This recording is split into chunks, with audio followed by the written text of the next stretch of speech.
പ്രേക്ഷകർക്ക് വീണ്ടും സ്വാഗതം. നിങ്ങളൊക്കെ എങ്ങോട്ടാ? മോളുടെ പേര് ഏത് കോളേജില്? ഞാൻ നിർമ്മല മൂവാറ്റുപുഴ. മോളെ, നിങ്ങൾ അറിഞ്ഞോ ഈ നമ്മുടെ ഈ പ്രചാരണമൊക്കെ അറിഞ്ഞായിരുന്നോ? ഈ ലഹരിക്കെതിരായിട്ടുള്ള പ്രചാരണം ആരെങ്കിലും അറിഞ്ഞോ? ഒന്നും അറിഞ്ഞില്ല. നിങ്ങളൊക്കെ അറിഞ്ഞില്ല, പിന്നെ ആരാ അറിയാൻ പോകുന്നത്? അറിഞ്ഞായിരുന്നോ? ന്യൂസിലെ ലഹരിക്കെതിരെ നമ്മുടെ MDMA ഒക്കെ കോളേജുകളിലും സ്കൂളുകളിലും ഒക്കെ പ്രചരിക്കുക. അതിനെതിരായിട്ടാണ് നിങ്ങളുടെ പള്ളിക്കൂടത്തിലൊന്നും ആ പ്രശ്നമില്ലല്ലോ? നിങ്ങളുടെ കോളേജൊന്നും ഇല്ലല്ലോ? അല്ലേ? നിങ്ങൾ അങ്ങനെ വന്ന ആൾക്കാരെ ഓടിക്കില്ലേ? ഉറപ്പല്ലേ? വണ്ടി വരാൻ സമയമായോ? ഓക്കെ, വണ്ടി വിട്ടോ. അപ്പോ നമ്മുടെ ജോയ്സിനെ പ്രശംസിച്ചൊരു കമന്റ് വന്നിട്ടുണ്ട്. ജോയ്സിനെ അയച്ചാണോ എനിക്ക് സംശയമുണ്ട്. പ്രതിസന്ധികളിൽ പകച്ചു പോകാതെ എല്ലാം തരണം ചെയ്ത് ഉയർന്നു വന്ന സ്ത്രീത്വമാണ് ജോയ്സ്. ഒരു പ്രേക്ഷകൻ എഴുതിയിരിക്കുക, എന്റെ പ്രേക്ഷക ഇത് അവിടോട്ട് മാറി നിന്ന് കുത്തിവിട്ടതാണോന്ന് എനിക്ക് ഒരിക്കലും അല്ല. അത് ആരോ പരിചയക്കാരെ ഇട്ടതാണ്. എന്റെ ലൈഫ് സ്റ്റൈലതാണല്ലോ, അതുകൊണ്ടായിരിക്കാം. മൂവാറ്റുപുഴക്കാരായിരിക്കാം, തീർച്ചയായിട്ടും അറിയാവുന്നവരായിരിക്കാം എഴുതിയിരിക്കുക. നീ എങ്ങോട്ട് പോവാ? എവിടെ? മോന്റെ പേരെന്താ? വീട്ടിൽ പേരെന്താ? മോളുടെ പേരോ? മോളുടെ പേരോ? മോളുടെ പേര്? നിന്റെ തൊപ്പിയാണ് നീ കാണാൻ വയ്യതിന്റെ.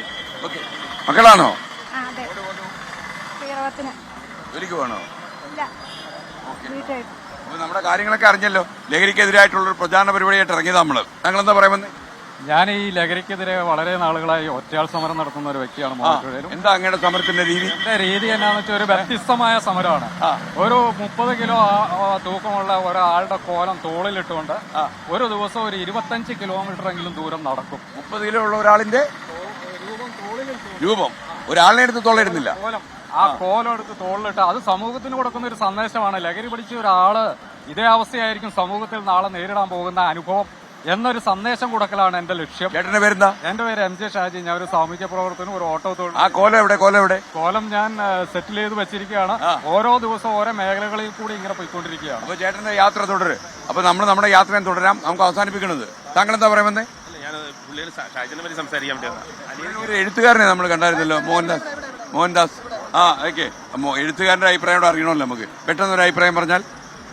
കോടിക്കണക്കിന് വരുന്ന ജനങ്ങള് ഒരു 2030 ആകുമ്പോഴത്തേക്ക് ഏറ്റവും പ്രൊഡക്റ്റീവ് ആയിട്ടുള്ള യങ്സ്റ്റേഴ്സ് ഇന്ത്യയിൽ നിന്നാണ് ഉണ്ടാകാൻ പോണത്. ആ ഉണ്ടാകുന്നതിനെ കർട്ടൈൽ ചെയ്യാനും നമ്മുടെ പ്രൊഡക്ടിവിറ്റി കട്ട് ചെയ്യാനൊക്കെ ആയിട്ടുള്ള മൂവ്മെന്റിന്റെ ഒരു വലിയ മൂവ്മെന്റിന്റെ ഭാഗമായിരിക്കും ഈ ലഹരിയുടെ സ്പ്രെഡ് എന്നൊക്കെയാണ്. നമ്മൾ വിചാരിക്കാത്ത ഡയമെൻഷൻസ് ഇതിനുണ്ടാവാം. അപ്പോൾ അത് ടോട്ടലി എല്ലാ ഭാഗത്തുനിന്നും ഏറ്റവും ഗ്രാസ് റൂട്ട് ലെവൽ മുതൽ നിയമനിർമ്മാണം ഉൾപ്പെടെയുള്ള ആളുകൾ അതിനകത്ത് അത്രയും ഫോക്കസ്ഡ് ആയിട്ട് ശ്രമിച്ചെങ്കിൽ മാത്രമേ ഈ ഒരു ക്രൈസിസിനെ മറികടക്കാൻ പറ്റുള്ളൂ. ഇല്ലെങ്കിൽ വലിയ ഡിസാസ്റ്റർ ഉണ്ടാവും ഉറപ്പായിട്ടും. എഴുതുമ്പോൾ അങ്ങയുടെ പേരെന്താ? മോഹൻദാസ് സൂര്യനാരായണൻ. അത് സാഹിത്യ മേഖലയിലേക്ക് അങ്ങയുടെ എഴുത്ത് പ്രാദേശിക ചരിത്രമാണ്. മൂവാറ്റുപുഴയുടെ പ്രാദേശിക ചരിത്രം. അല്ല, കഥയാണോ കവിതയാണോ? പ്രാദേശിക ചരിത്രം, ലോക്കൽ ഹിസ്റ്ററി. മൂവാറ്റുപുഴയുടെ ചരിത്രം എഴുതിയ ബുക്കാണ്. എന്റെ പേര് ജിൻസി പി ജോസഫ്. ഞാൻ മൂവാറ്റുപുഴ ശ്രീനാരായണ കോളേജ് എഡ്യൂക്കേഷനിലെ BEd വർക്ക് ചെയ്യുന്ന ടീച്ചറാണ്. മൂവാറ്റുപുഴ ടീച്ചറിന്റെ കോളേജിലൊക്കെ എങ്ങനെയാ കാര്യങ്ങള്? രാസലഹരിയൊക്കെ പടരുന്നുണ്ടോ? എന്താ അവസ്ഥ? ഇല്ല, ലഹരി ഉള്ള കുട്ടികളൊന്നും ഞങ്ങളുടെ ക്ലാസ്സിലില്ല എന്നാണ് പൂർണ്ണമായിട്ടുള്ള വിശ്വാസം. കാരണം ഞങ്ങള് എഡ്യൂക്കേഷൻ, അതായത് വിദ്യാഭ്യാസം BEd സ്റ്റുഡൻസ് ആണ്. ഭാവിയിലെ അധ്യാപകരാകുന്ന കുട്ടികളാണ്. അപ്പോൾ അധ്യാപകർക്ക് വേണ്ട ഒരു ക്വാളിറ്റി എന്ന് പറയുന്നത് ലഹരിക്കെതിരെ പ്രവർത്തിക്കുക, ഇന്നത്തെ സമൂഹത്തിൽ നല്ല രീതിയിൽ കൊണ്ടുവരിക എന്നുള്ളതാണ്. 24 പോലെയുള്ള ചാനലുകളാണ് ഇങ്ങനെയുള്ള പ്രവർത്തനങ്ങൾക്ക് മുൻകൈ എടുക്കുക എന്നുള്ള വളരെ സന്തോഷമുണ്ട്. നമ്മുടെ ഈ പ്രചാരണ പരിപാടി കൊണ്ട് ഫലം കണ്ടു തുടങ്ങി. സമൂഹം കുറച്ചുകൂടെ അവെയറായി. പിന്നെ റെയ്ഡുകളും പരിശോധനകളും കൂടുന്നു. കുറെ MDMA പിടിക്കുന്നു. ഇപ്പൊ MDMA കേസിന്റെ ഘോഷയാത്രയാ. അപ്പൊ ടീച്ചർ ഇത് കാണുന്നുണ്ടല്ലോ? തീർച്ചയായിട്ടും ടീച്ചർ കുട്ടികളോടൊക്കെ പറയണം. അപ്പൊ വിജയി പോവാ. കൈ കൊടുത്ത് കൈ മതി. Okay, ready. Thank you. ആ പുസ്തകം ഇതാണ് മൂവാറ്റുപുഴയുടെ ചരിത്രം. Thank you. വരുമ്പോ നേരിട്ട് തരാൻ കഴിഞ്ഞാൽ വലിയ സന്തോഷം.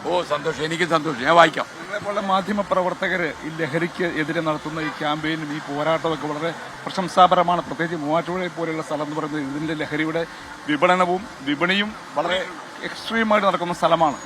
എന്റെ പേര് നസീർ അലിയാർ. ഓക്കെ, നമ്മുടെ റിസർച്ചർ അങ്ങനെ അപ്രോച്ച് ചെയ്യും, വിവരങ്ങൾ കൊടുക്കും. അപ്പൊ ഞാനൊരു മോഹൻലാൽ ഫാൻസ്, അതായത് കൗൺസിലർ കൂടിയാണ്. 24-ാം വാർഡിലെ കൗൺസിലർ. ഞാൻ താങ്കളിലേക്ക് വരാം.